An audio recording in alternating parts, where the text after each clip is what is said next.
Olá, meus queridos alunos do sétimo ano, tudo bem? Espero que vocês tenham feito os exercícios do capítulo 5 do livro. E agora iremos ver o capítulo 6, Os Astecas. Um momentinho que já vai começar.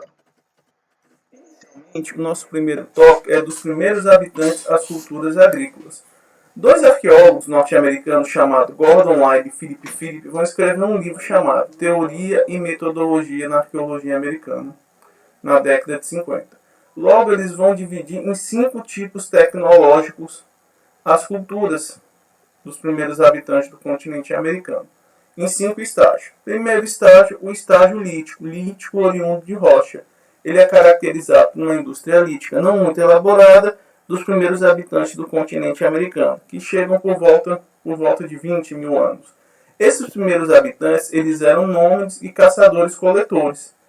E se utilizavam da rocha para fazer os seus instrumentos, como uma faquinha para eles, um martelo, um furador, e entre outros. O segundo estágio é o estágio arcaico, caracterizado por uma transição entre o estágio lítico e o formativo, marcado por uma indústria lítica mais elaborada e oriundo da primeira evidência da atividade agrícola no continente americano. Ou seja, esse homem começa a descobrir a prática da agricultura, da horticultura, e começa a se sedentarizar, formar as primeiras vilas. O terceiro estágio é o estágio formativo, marcado pelo desenvolvimento da agricultura, a produção da cerâmica, que é a argila cozida e oxidada a partir da queima, e o crescimento de grupos populacionais, o primeiro assentamento. Aí eles já deixam de ser caçador-coletor para se tornar sedentários. Quarto estágio, estágio clássico, desenvolvimento das altas culturas, como a maia, com grande crescimento urbano e formação de estados teocráticos e militaristas, como o Estado Maia. E quinto, o estágio pós-clássico, que é marcado pelo desenvolvimento das culturas astecas, no México, e Inca, na região do Chile, dos Andes, com grandes construções arquitetônicas. Quais são os tipos culturais das sociedades americanas?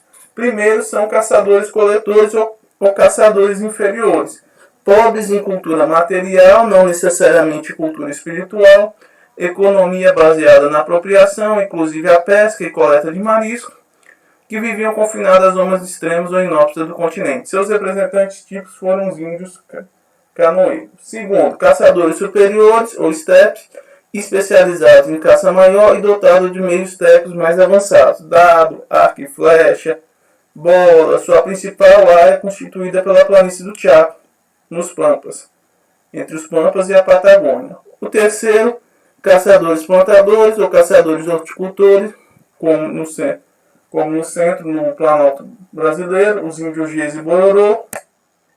E o quarto, plantadores recentes, agricultores tropicais e subtropicais, que praticavam agricultura tipo de horticultura, usam arco e flecha, machado de pedra polida, possuem cerâmica e arte têxtil. Seus principais representantes são os povos amazônicos. E a quinta são as altas culturas, que conseguiram um desenvolvimento tecnológico superior aos outros 4, que vão se desenvolver ao longo da cadeia andina, desde a Colômbia até o Planalto boliviano, com influência até o norte do Chile e do Paraguai. Como eram essas sociedades agrárias, pessoal? São baseadas na agricultura. As maiores sociedades agrárias se desenvolveram na região mesoamericana, como astecas e maias. São sociedades agrícolas, principalmente baseadas na cultura do milho, batata, feijão, tabaco e cacau. Inclusive, o cacau era uma moeda, a semente de cacau. Presença de um poder central forte, governantes, presença de classes sociais estratificadas, nobres, guerreiros, servos, presença de um exército. A principal característica do Estado é o monopólio da força e da justiça e a capacidade de fazer grandes intervenções urbanas, como obras públicas, como diques, canais de irrigação, centros cerimoniais. Eles possuíam um sistema de registro e armazenamento de informações, o uso de um sistema de escrita e possuíam suas manifestações artísticas e científicas. Quais as principais características dessa religiosidade dessas sociedades mesoamericanas? Primeiro, a tendência para o enoteísmo, que é um Deus escolhido como superior aos demais, confunde-se com fenômenos atmosféricos, como o trovão, o raio, a chuva e o sol, como temos os tupis, o Tupã, Deus do trovão, culto aos demônios e espíritos da natureza, personificação de objetos ou fenômenos naturais ou espíritos tutelares, donos de progenitores e protetores das diferentes espécies de animais e vegetais. Detinham hábitos funerários, oferenda nos túmulos, representações materiais dos deuses, representações de ídolo em forma de madeira, pedra ou argila, e possuíam um chefe religioso.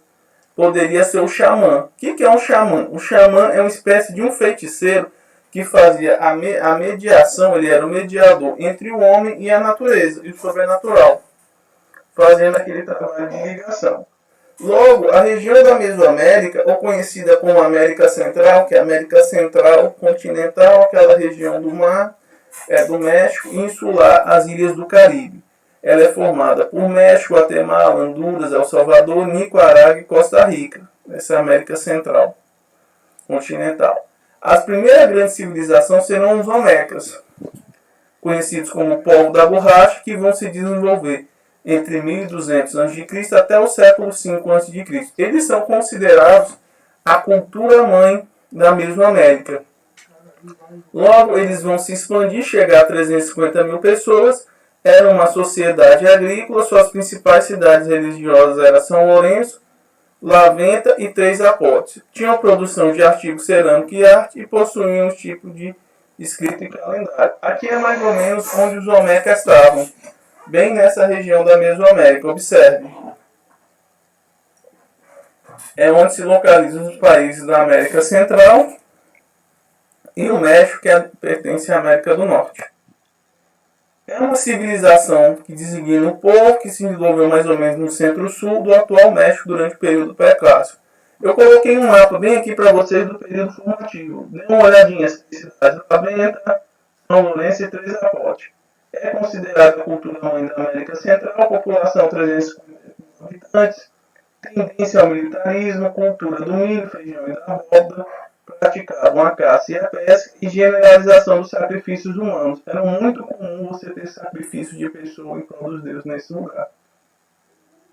Possuíam a monarquia como sistema de governo e tinham como elite uma aristocracia militar, nobres que só viviam para a arte da guerra. A civilização olmeca chega ao colapso com a invasão de povos bárbaros e problemas internos. Aqui é um exemplo da arte olmeca. Repare a cabeça dessa pessoa, uma das quatro cabeças colossais encontradas na América, com praticamente 3 metros, toda esculpida. Aqui é uma criança segurando o lado direito o menino jaguar, é muito característico o jaguar é representado dentro dessas culturas. E aqui é o sítio de Laventa, que é um sítio arqueológico pré-colombiano, que foi destruído por volta de 400 a.C., foi abandonado. Uma espécie de uma pirâmide. São Lourenço é uma zona arqueológica da civilização olmeca, situado no estado mexicano de Veracruz. Aqui é a cabeça gigante que eu falei para vocês. Tem datação entre 1200 a 900 a.C. Repare, toda esculpida na rocha, pessoal. Que bacana, hein? Interessantíssimo. Olha os detalhes dos lábios, olha os olhos, as expressões corporais. Depois da civilização olmeca vai vir a civilização de Teotihuacan, que vai de 100 a.C. até 750 d.C. Eles vão ocupar a região dos Olmecas, vão ter mais ou menos no ápice da sua expansão 80 mil habitantes, vão construir os primeiros centros urbanos e vão construir a cidade de Tecnoyacan, que significa cidade de Deus. Cultivavam o milho, o feijão, adoravam Quecacotia, que significa serpente emplumada, possuíam sistemas de drenagem, ruas pavimentadas, praça de mercado, conjunto de residências, palácios, escolas, templos e pirâmides. E tinham um determinado tipo de escrita. O colapso dessa civilização vai ser marcado com revoltas camponesas e também invasões bárbaras. É interessante. Essa cidade, eles eram extremamente higiênicos. Se você olhar Tecnoyocan, que é a cidade dos astecas, é uma espécie de Veneza. Feita sobre aqui é uma pirâmide da Lua em Tecnoyocan. Observe, até hoje tem, ó, uma coisa é bem construída, dura. Aí seria uma espécie de centro cerimonial. Alguns desses centros eram utilizados como locais de sacrifício. Aqui é um exemplo dessa cidade de Tecnoyocan. Observe, são várias e várias pirâmides. que recebe milhares de visitantes todos os anos. Há quem diga que aí seria uma espécie de local religioso. Observe várias pirâmides. A civilização zapoteca também se desenvolve de 800 a 500 a.C., é chamada de cultura zapoteca, que é uma expressão pré-colombiana do povo zapoteco. Ocupou o sul de Oaxaca, bem como a parte do sul do estado de Guerrero. Aqui é um exemplo de uma espécie de um deus ou algum demônio da cultura deles. Monte Albano, capital dos zapotecas, é um importante sítio arqueológico no estado de Oaxaca, capital dos zapotecas. Seu apogeu foi de 500 a 800 a.C. Observem. Também cheio de pirâmides e construções. Aqui é um exemplo dessas construções, dessa capital dos zapotecas. Observe, hoje é aberta a visitação. Muito bacana, muito bonito. E Monte Alvo, capital dos zapotecas, tinha um jogo de pelota. É um protótipo do antigo futebol. O que era um jogo de pelota? Pegava uma bola de borracha, colocava dois times, um do lado um do outro, uma espécie de uma cesta. Os primeiros que conseguissem acertar mais cestas venciam. Quem perdia era decapitado. Então, jogo de vencedores. Aqui dentro de um palácio de Mita, nos zapotecas, observem a decoração em alto relevo, como ele é feito, e a civilização maia. Os maias eles são muito interessantes, porque eles predominaram nessa região do século IV a.C. até o século XVI d.C. Se localizaram na península de Yucatán e foram influenciados pelos Olmecas, a civilização de Monte Alvo e Totonaguecã. Praticavam o cultivo do milho e tinham como principais centros cerimoniais Tikal, Copan e Paleque. Possuíam templos, praças, palácios, campos de pelota, que eu falei para vocês do jogo. O sistema de governo era teocrático, a semente de cacau era a principal moeda. Possuíam um sistema de escrita pictográfico e um calendário de 365 dias do ano. E também vão sofrer pelos mesmos problemas. Ninguém sabe ao certo como terminou a civilização maia. A gente suspeita que eles sofreram invasões dos toltecas e se deslocaram, abandonando suas principais cidades. É um exemplo que eu coloquei para vocês da civilização maia, que quando os espanhóis vão chegar no litoral, no século XV, entre o XV e o XVI, eles não vão encontrar esses que se diziam descendentes dos maias nessas cidades. Vão encontrar no litoral tribos que se diziam descendentes dos maias. Civilização maia, as três épocas principais: pré-clássica, clássica e pós-clássica.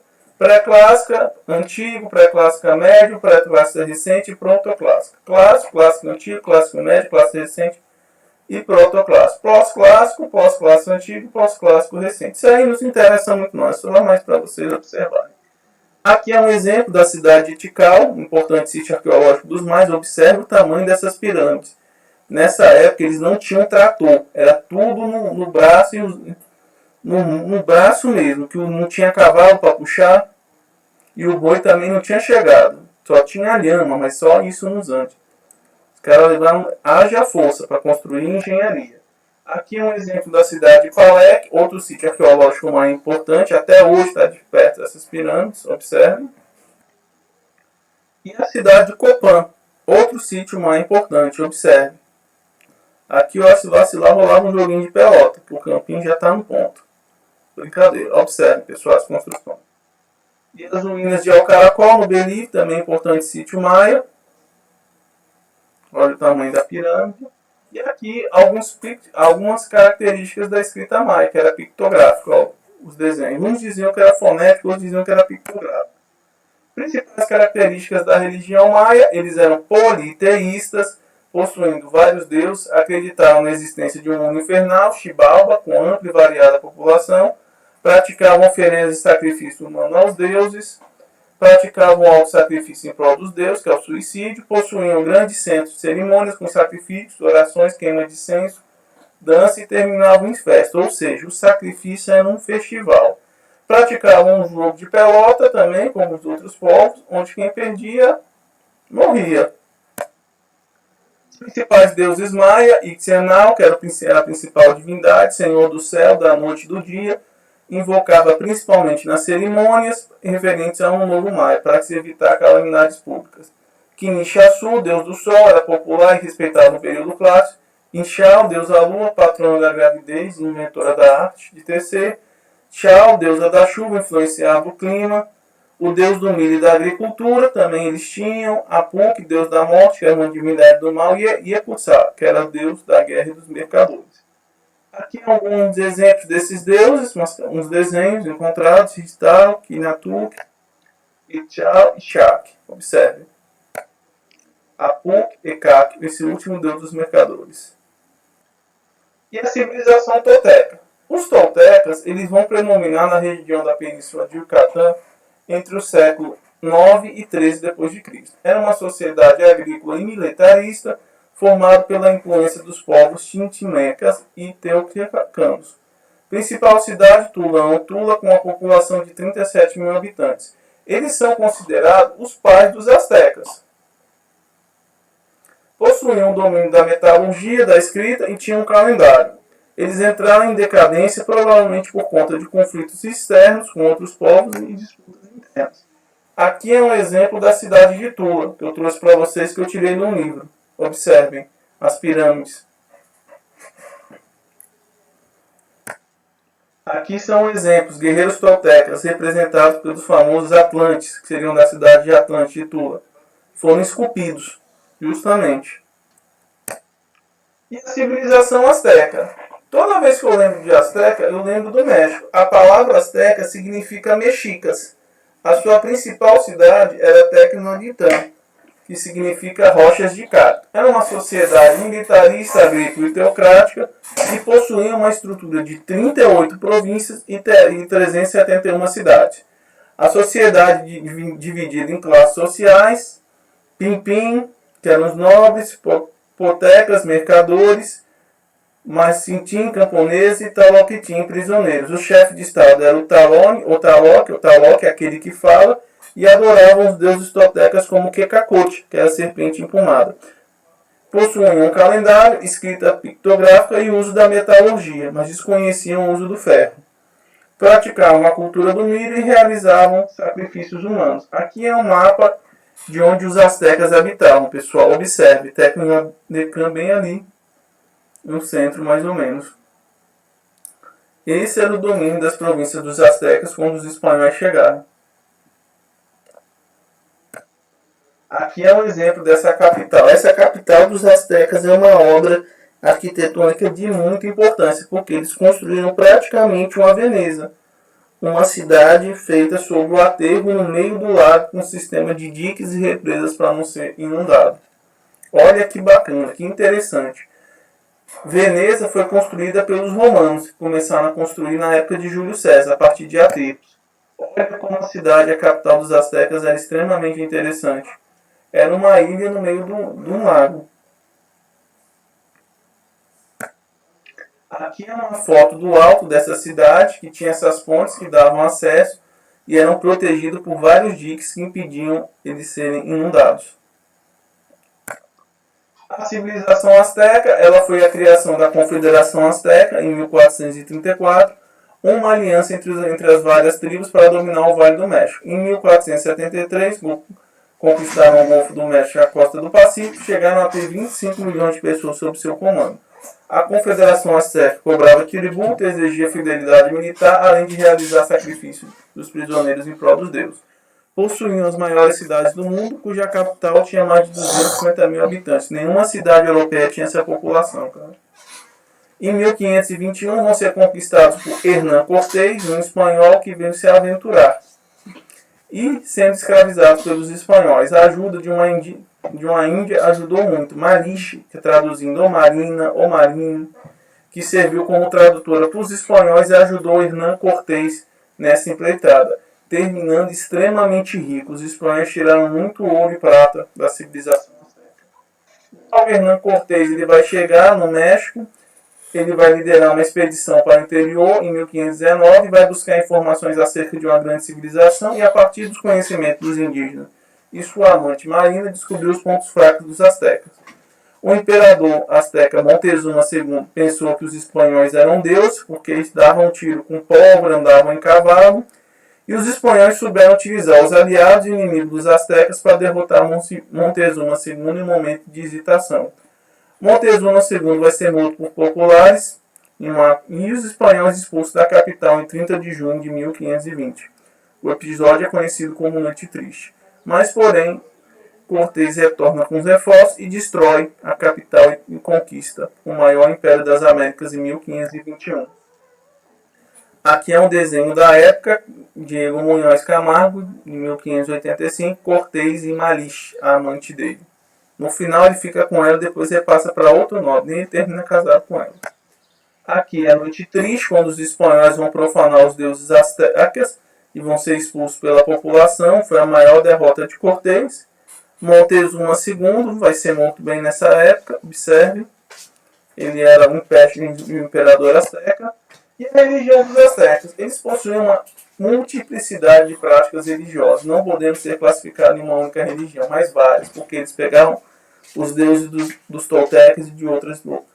Eles tinham politeísmo, que é quando você acredita em vários deuses. Religião era ligada à agricultura e ao calendário. Era praticado muito sacrifício e você tinha uma religião oficial em uma do Estado. Para eles, o índio tinha muita importância para o desenvolvimento dessa sociedade. Aqui é um exemplo desse período de sacrifício. Tem um filme muito interessante que fala sobre isso, do Mel Gibson, chamado Apocalíptico. Quem for maior de 16 anos, pede para... Olha no YouTube que tem o que? Eles eram levados para o altar e eram tirados do coração deles em prol do Deus, depois o corpo era jogado via escada abaixo. Aqui é um exemplo de um templo que foi destruído, o templo maior ou grande templo, uma pirâmide escalonada, com uma escada dupla que levava até 2 santuários geminados, um dedicado ao Tlaloc e outro a Iltitá, deus da guerra. E o segundo era o lugar onde a maioria dos sacrifícios foram realizados durante os festivais, e os corpos da vítima eram jogados escada abaixo. Literalmente eram roubados de lá. Gravidade ajuda. E os principais deuses dos astecas. Ituquilopti, que era o colibri feiticeiro, ou colibri do sul, é o deus da guerra e do sol, deus principal de Tecnodecan. Havia sido o deus tribal dos astecas, tendo sido acompanhado esse povo em sua migração. Tessaricote, espelho fumegante, deus do céu noturno, é a principal divindade de Texcoco. Quecacote, a serpente emplumada, deus do saber, do clero, do vento e do planeta Vênus. Era a principal divindade comum, onde sabiam se refugiar os toltecas após a destruição de Tula. Xipectoté era deus dos olivos, da fertilidade da vegetação. Iacabuté era deus dos negociantes e protetor das caravanas. Coatité, mãe de Optitud, a deusa da terra, das florestas, protegia. E Solacidi era deus dos astecas, do amor, da arte, jogos, beleza, dança, juventude, música, na mitologia. Quase um bombril, hein, pessoal? Mil utilidades. Coloquei alguns desenhos desses deuses. O deus da guerra, serpente plumada bem lá no canto, Totu e Patu. Então, pessoal, espero que vocês tenham gostado. Façam os exercícios e qualquer dúvida entre em contato comigo. Um abração do professor Gabriel, pessoal. Tchau. Tudo de bom.